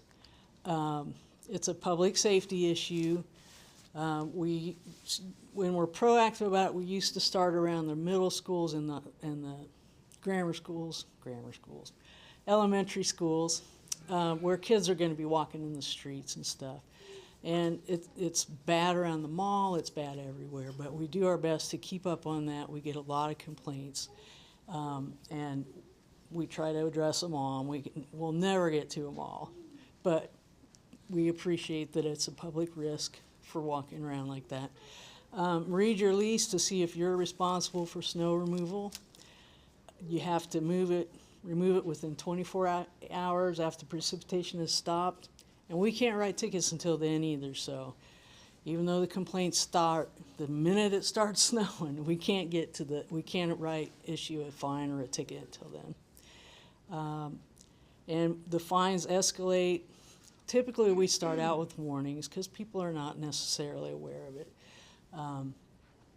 And then they can go up $50, $100, $150, and it stays at $150 for that address until the next August. Everything kind of resets August 1st for us. So be aware of that. You have to mow your lawn. In the city limits, your grass can't be longer than 8 inches. Do we go around and measure your grass? No, we don't. But if it's pretty long, you're probably going to hear from us. It's mostly for like absentee landlords and things that never get mowed. But if we get complaints about people not mowing their lawn. Invasive vegetation has to be removed. One of the big special guest stars we've had in the last several years is bamboo. And we have complaints about that because it's very invasive and it's very difficult to get rid of, and you can be ticketed for that. And of course things like poison ivy and other invasive plants. Brush piles. In the country, you'll get bunnies and possums and raccoons, and in the city, you're going to get mice and rats. So they are considered trash, and they're not allowed in the city limits. So if your grass looks like that, you can see we don't really have to get out and measure that, although we do. When we do write a ticket, we have to measure it like this. So that's when we were writing a ticket. We have to prove that it is far over 8 inches. And there's a real good one. And again, in the country, you'll get a lot of nice animals and cartoon animals, but you won't get those in the city. Another part of being a good neighbor is paying attention to noise, both how much you make and how much other neighbors are making. And as people have said, if you live in an apartment and you're getting a lot of noise, talk to your landlord first, or talk to the neighbor and see, hey, can you maybe tone it down a little bit? There is noise ordinance in Bloomington. It can be enforced for different things. It can be enforced 24 hours a day, but there are hours for several things. All the time, vehicle noise isn't allowed. No muffler, you're probably going to get talked to by the police. It's all enforced by the police department, not by us. No loud pipes. House noise, if you can hear it outside your house, it's too loud. Music, loud music's prohibited between 9 p.m. and 7 a.m. and crowds from 10 to 6. So one thing you can do is let your neighbors know you're having a party. If you've moved into a neighborhood with not all students, you might talk to your neighbors, say, hey, we're having a party, you can come, but if we have too much going on and it's bothering you, please let us know. In some cities, they let you register your party. That's kind of a nice idea, too. Seems kind of a bummer, but it's a good idea. You're trying to be a good neighbor. You're moving into a residential area, and it's not just you there. So pay attention to that. And you can get fined for this, too, and you can be arrested for it. You probably won't be at first, but these fines escalate, too. And that resets, too, and I think that's in January to January, but I'm not positive about that. But don't do that a bunch of times in your school year. And this will be Rebecca Davis, who will talk about our occupancy permit program.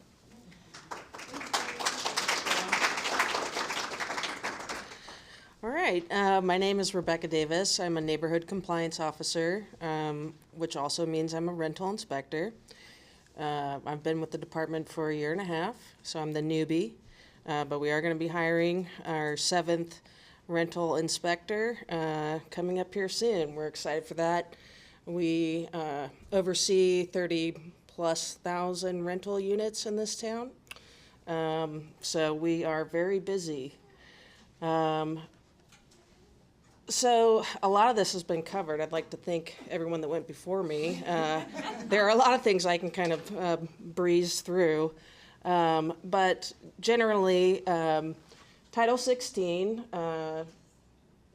requires that any rental in town be registered and participate in a cyclical inspection. That's every 3 to 5 years. There are also occupancy limits that you might want to pay attention to if you are a student renting in town. If you're, so families can have multiple people in a home, but unrelated adults are limited to 3 to 5 per housing unit.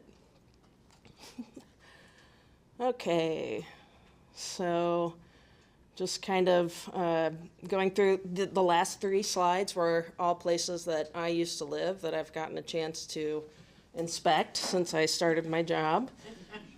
I have rented or been in a rental for 35 years of my life. So I am super excited to be a part of this program. Right here is just kind of the purpose as it's written out in the Bloomington Municipal Code of our Title 16.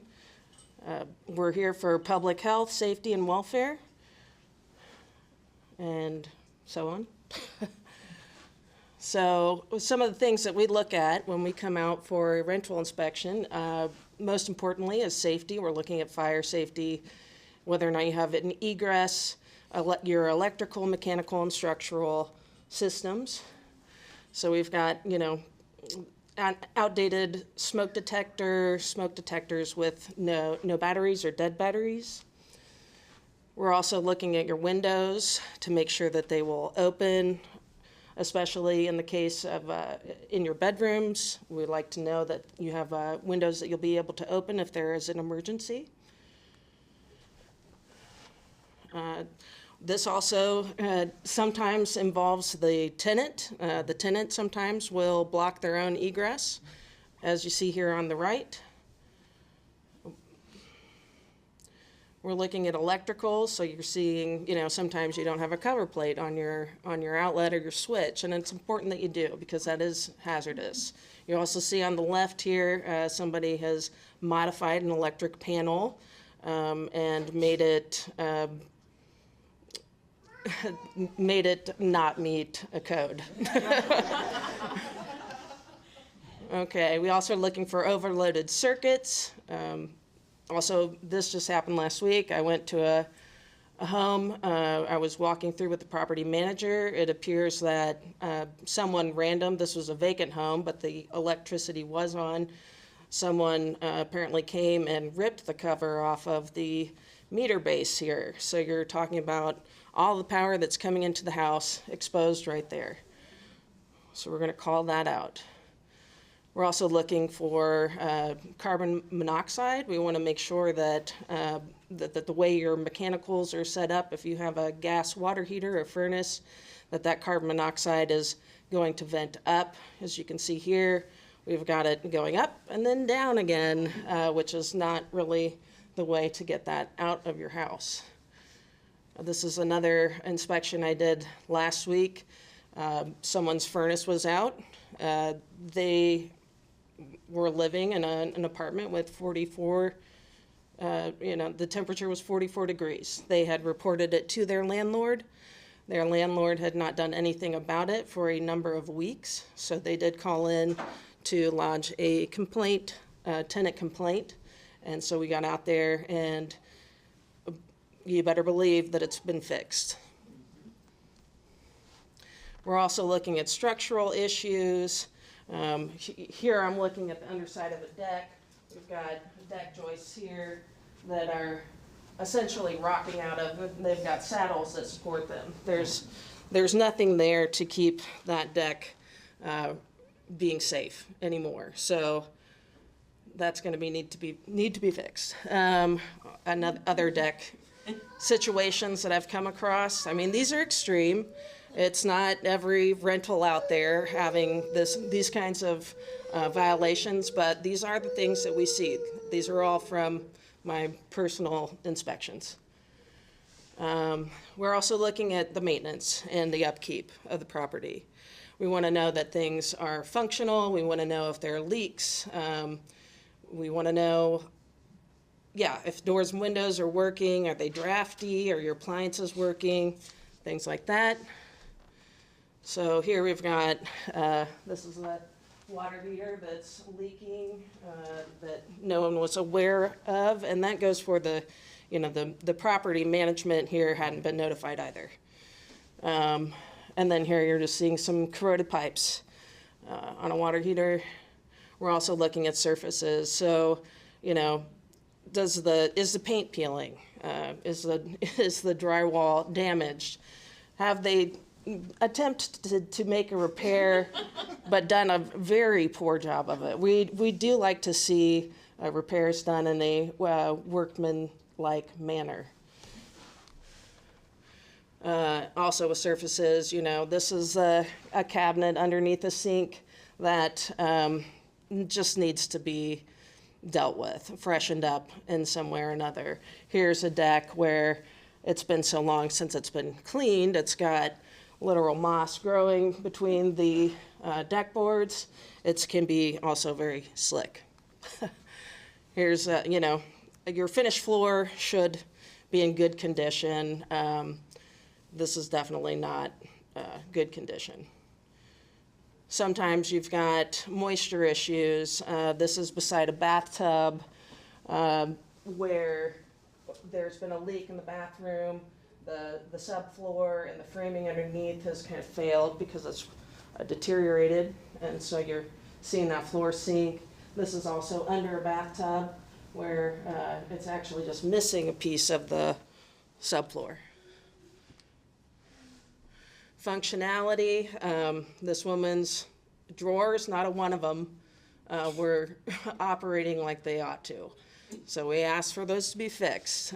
This switch over here, a woman put some tape on it because every time she flipped the switch, the breaker would blow in the room. So there's a problem there. Exteriors we also look at. Here I'm looking at some siding. You know, we're also interested in maintaining the housing stock. So here we've got damaged siding. If this is not repaired, eventually you're going to have moisture getting into the walls. It's going to cause more problems. And oftentimes, you know, we're giving landlords and maintenance companies a heads up. If they didn't have these regular program or cycle inspections, they may not be privy to some of the things that they might like to repair. We're also looking for places that an animal might crawl in under your house or through a pipe. Overgrowth. This house on the left was having a lot of moisture issues. So I asked them to pull all of that vegetation off here. If we see a dead tree on the property, we'll also ask for that to be removed so that it does not fall on anyone. This is a gutter from the ice melting here a couple of weeks ago. Started to hang off of the house. Also a damaged fascia there that got torn off, I think, when a tree fell on it in another kind of storm. So I think it's kind of been covered. We do also do complaint inspections. That's when a tenant is needing something to be repaired. They've communicated with their landlord. The landlord has not been responsive. So we would like, you know, if it comes to that, we're your next resource. You can call us, and we will schedule an appointment to come out and speak with you, or sorry, to do an inspection to see whether or not it is a valid complaint, and then we will let the landlord know. And that's the end of mine.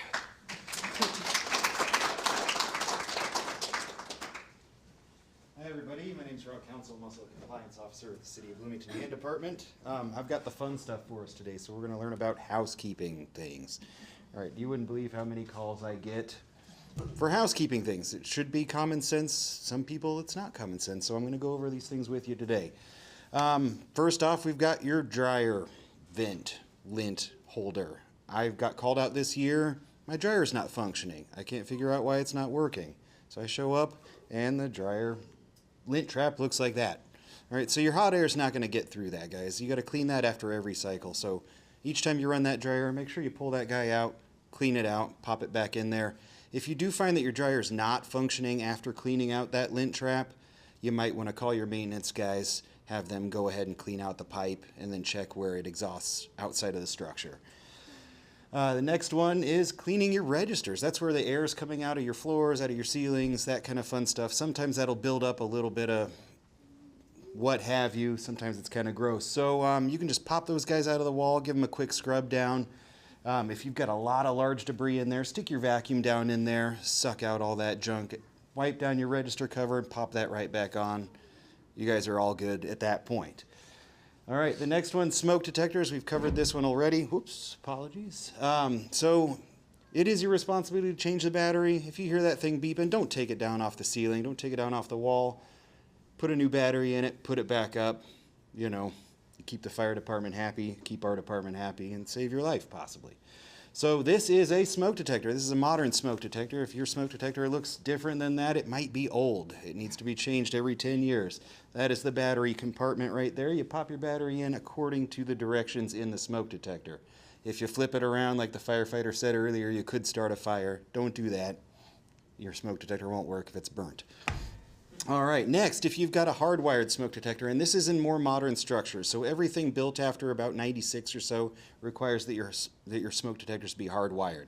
When you do your battery replacement, remember to plug that wire back up, guys, because that allows it to talk to all the other smoke detectors in your house. All right, the next one, bathroom fans. You know that rattly, loud exhaust fan in your bathroom? You flip on the light, it goes, "Argh." It's because it hasn't been cleaned in a while. So this one's super simple too, guys. That cover just pulls right down from the ceiling. There are 2 little spring clips there. You can pop that guy off, stick your vacuum up there, suck up any dust or lint that's built up there. Use a Swiffer, you know, a can of that compressed air would probably work just the same. Wipe that cover off, pop it right back up there, and then your fan will be quiet. And then you can shower in peace. All right, mildew is one that we come across often.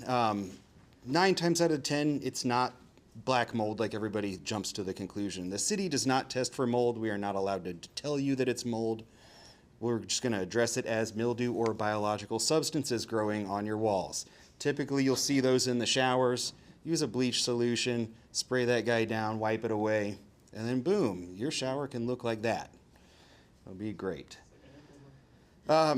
Food storage is another one. We get tons of bug complaints, guys. A lot of folks, you know, you might have a messy neighbor. They've got roaches or something. They're going to come looking for food in your unit. So make sure that you're keeping stuff in the fridge. Your container's sealed. If you got chips, crackers, that kind of fun stuff, keep it in a sealed container just so those bugs don't have access to it because they're hungry just like we are.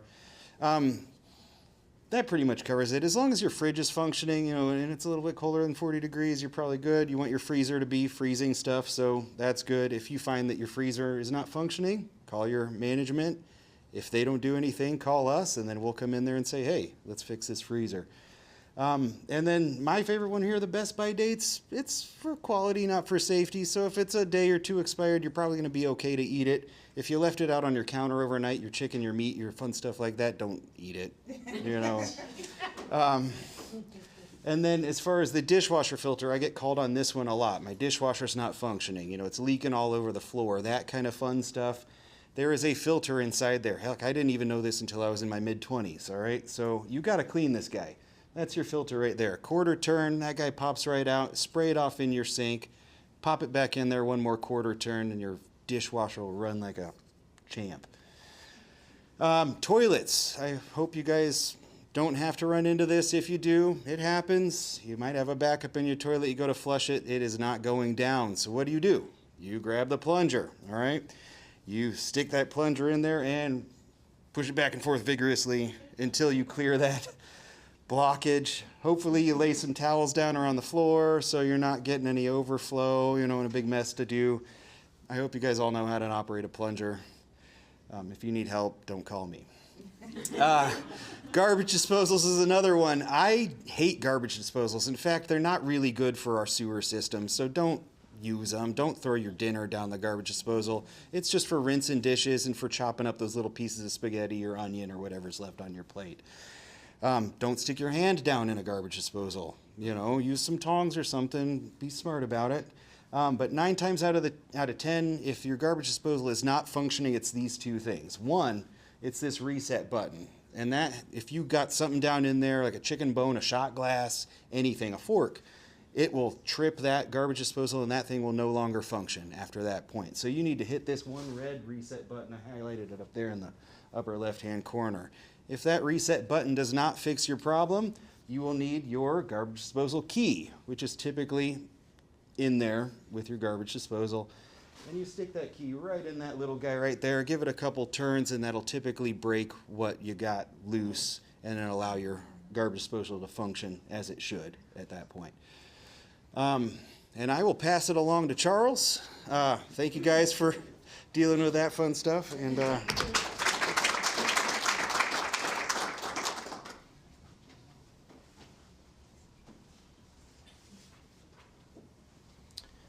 hello, I'm Charles Culp. I'm one of the after hours ambassadors with the city of Bloomington. I may look like a police officer, but I am not. I work with the Community and Family Resource Department based out of City Hall. We are not sworn in, but we act as liaisons downtown. So we promote safety, local events, and businesses. Alex is another after hours ambassador, and then Shaylin was here as well, but she's doing a mediation training right now. So But yeah, we work in de-escalation, and we just kind of make sure that things run smoothly downtown between the unhoused, business owners, and the college students. So like I said, we make a lot of suggestions. We don't really enforce the law, but we just try to be a positive presence downtown so we can help people out. So this is downtown. A lot of people down there, a lot of things going on. So it's never a dull moment, as I always say. We work 9 to 5 usually on Monday or Tuesday, Wednesday in the office, but then Thursday, Friday, and Saturday nights, the after hours ambassadors work from 3 p.m. to 11 p.m. And so during that time, we are usually in the downtown area, and that is 1st Street to 10th Street and then Rogers to Indiana. But the main kind of locations that we navigate around are where the bars are and where the people are, depending on where the events are. So we just try to be a positive presence in those locations and do what we can to make things better as we move through the night. Pedestrian crossing, great suggestion. So if you are downtown and you're, moving around, having a good time responsibly, you need to adhere to the rules for safety. They're not there to kind of keep you down. They're there to make sure things are flowing good downtown. And using the crosswalks is a great example of that. Now, I've seen people not using a crosswalk, and I've said, hey, use a crosswalk. And they're like, hey, screw you, And that's usually as far as I go with that. But that's what we'll be doing if you see us downtown and you're not using a crosswalk. So if you're taking a scooter about and enjoying your time safely on a scooter, I suggest that you park it in an appropriate place. There are scooter stations downtown where you can park them. This is a non-example of where to park your scooters, as is this. So, like I said, just make sure you're putting things back in appropriate places because there are a lot of people downtown. And if you do something that you think is funny, somebody probably has to clean it up. And that person is probably one of the after hours ambassadors. There's wildlife downtown. There's a lot of things going on. I just, would advise that you keep your eyes peeled, both four-legged, two-legged creatures of the night. And, just be responsible in that aspect. There's another example. So like I said, it's never a dull moment. So now, this is important information. If there is an emergency, these are the numbers that you can call. And in a case of a non-emergency, these are the numbers you can call as well. So this might be a good time to get your phone and just take a picture of this so you have it saved in case you need it. And then you can plug it into your phone later. But obviously, emergency would be 911. This would be something where, something has happened. There's an accident. There's a fire. It's the type of thing that you already kind of hopefully instinctively know to make the phone call to call 911. Now, non-emergency might be a little different. It might look like something where there's, a massive tree branch that you think is going to fall over, or if there's something else like somebody sleeping in a doorway and you're not sure if they need to do a wellness check on this person to see how they're doing. You can call the non-emergency line, and that actually will feed into the 911 line if it is the type of an emergency that requires more police or EMS presence, firefighters as well. So. There is also the Stride Center downtown. It is a 24-hour crisis center, and anybody that is experiencing any sort of crisis due to intoxication, suicidal ideation, that sort of thing, they are welcome to use this, or you're welcome to call Stride to get advice in a situation like that. It is located at 401, well, it's right across the street from City Hall, but City Hall's on 401 North Morton, and they are literally right across the street. Hey, there you go, 312. It's right there. So is the phone number. So this is another phone number you could take a picture of, and then you could have it saved. And then if you see somebody experiencing a crisis, or you are experiencing a crisis yourself, you can contact Stride, and they'll be able to help you out. Other things, there's just a lot of different people downtown, a lot of different perspectives, a lot of different backgrounds. And, we're all in Bloomington, trying to enjoy Bloomington, but, sometimes we're here for different reasons. Some people are getting degrees, other people, they're just trying to work on surviving. So keep that in mind as you are navigating downtown at night. Other things, there's plenty of opportunities to get transported safely, either to or from locations that may or may not serve alcohol. So these are great examples of that. And if you are not familiar with them, BT Late Night Voucher Program exists. This might be another opportunity to get your phone out and take a picture. If not, there should be a flyer. There's a copy of that in your There folder. you go. Yep. So if you don't want to use your film up on your cameras, use the paper that's in the folder. So, but basically what's going on is Bloomington Transit is partnering with these ride agencies, and they're providing late night trips within the service area. And basically rides will pay for the first $2 of the trip, with Bloomington Transit paying for up to $14. So it's a way to save money, it's a way to be safe, it's a way to move responsibly downtown. And at the end of it, I just want you to understand Bloomington's a great place. I've come a long way from going down on Kirkwood as a college student to now being a steward for people that are living that same experience. A lot of good memories made down there, a lot of good friendships. Make sure you stick with your groups when you're down there and, have some good memories. There was an unhoused individual one time that told me, be good to Lady Kirkwood, and I never really forgot it. It's just about being responsible and making sure that you're making good decisions and you're looking out for people that you're going out with and making sure that everybody's getting home safe. Another great picture. There it is. Enjoy. Thank you. If you need to contact me, there's my email. And that is all.